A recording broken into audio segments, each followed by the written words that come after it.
Kadam koysun gelirsin,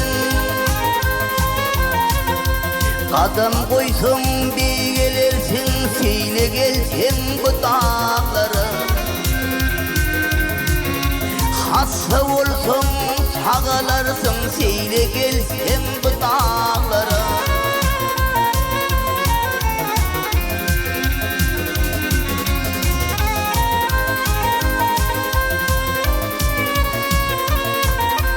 Çeşmesinin içten kana çalışmarsın gençken. Gene kardır teşnet sana, seyle gelsin bu dağlara, seyle gelsin bu dağlara.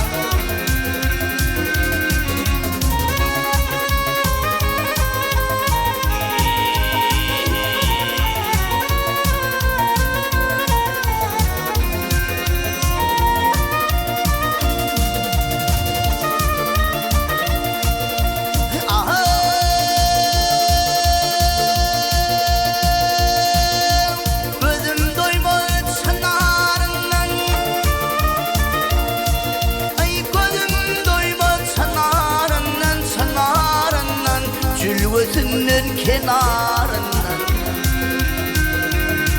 Etirin alma kenarından, seyle gelsin bu dağlara.